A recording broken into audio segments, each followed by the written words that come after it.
So I'm going to sit down and ask Will to stand up and welcome you as well. Thank you, Jim.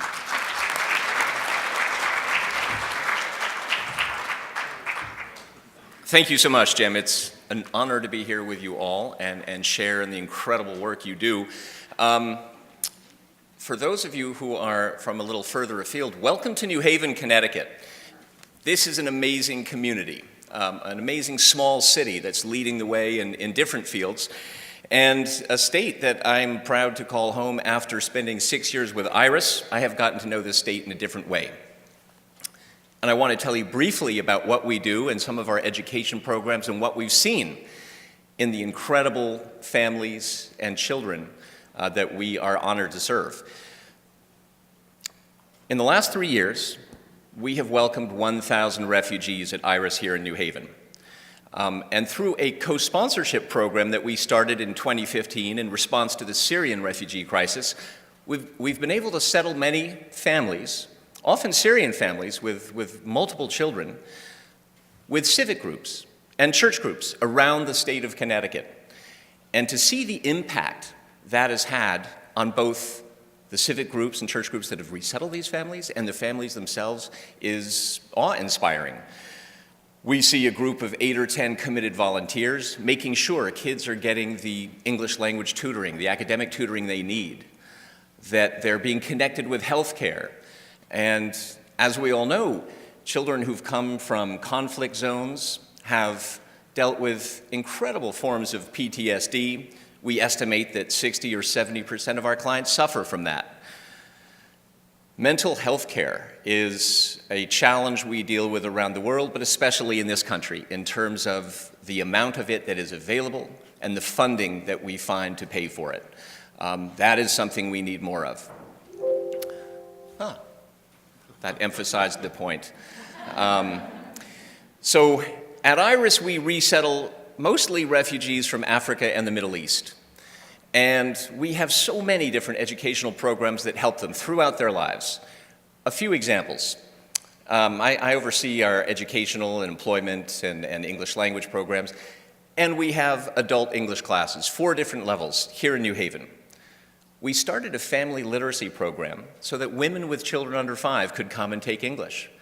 And this is so empowering for these women. Many of them have spent 2 or 3 years with their children, never an hour away. And to see them come and happily drop off their young children and focus on the adult educational chore of learning English is inspiring. But then to see what their kids are doing. Kids who are in an early learning program getting prepared for nursery schools and preschools. We'll see a woman from Afghanistan who was raised in a tiny village and never saw anyone outside of her own group, her own cultural tribe. And her child is in a class with a Congolese boy of the same age. And this Congolese woman has perhaps spent the last 10 years in a refugee camp in Kenya. The Congolese woman has only been with her own group, and that Afghan woman only with her own group, but their 2 kids become friends.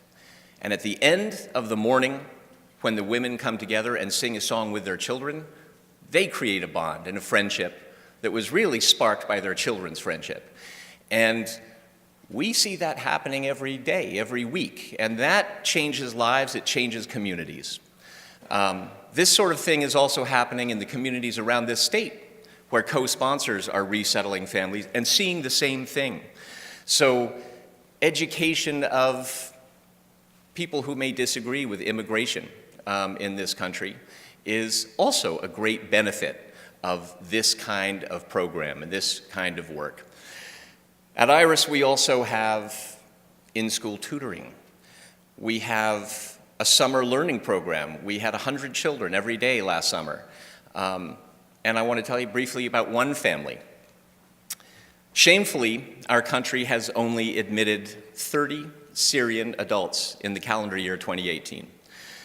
This is after we brought in 35,000 in 2016 due to the travel ban.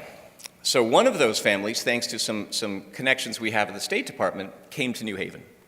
A 9-year-old girl and a 15-year-old boy who were burnt. Over 90% of their bodies had been burnt in a blast in Damascus. And they spent 3, I think perhaps 4 years in Turkey getting medical care which was not quite what they needed. And 10 different people from 5 different countries worked day and night for a month to get them admitted to the US refugee program, and we were able to bring them here to New Haven. And to see these kids is to understand, and to see their parents is to understand the trials they have gone through in the last 5 years. Despite kids in our summer learning program being warned about their physical appearance, not all of the kids reacted well. Some spoke out and screamed at the sight of these kids, one of whom is missing a hand, the other is missing a few facial features. And within 3 days, despite a complete lack of English, these 2 young Syrians had a legion of friends. A week later, they were participating in a couple of songs, Let It Be, a group vocal performed by all of the kids in our summer learning program. And so it's almost like an instant message of unity, education, and how children can lead us to the kind of peacemaking and peace building we need in the world.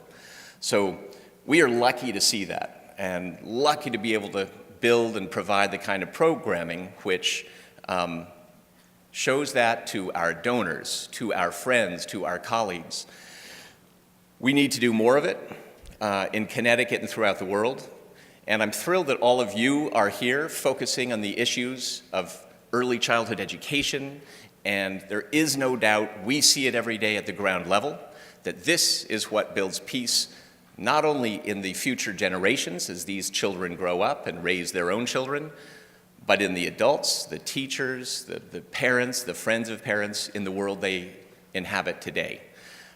So I'm telling you from the front lines, we see progress. Thank you for your work. Please continue it. And if you hadn't heard of IRIS when Jim mentioned it, come to our Super Bowl Sunday run with 3,000 people.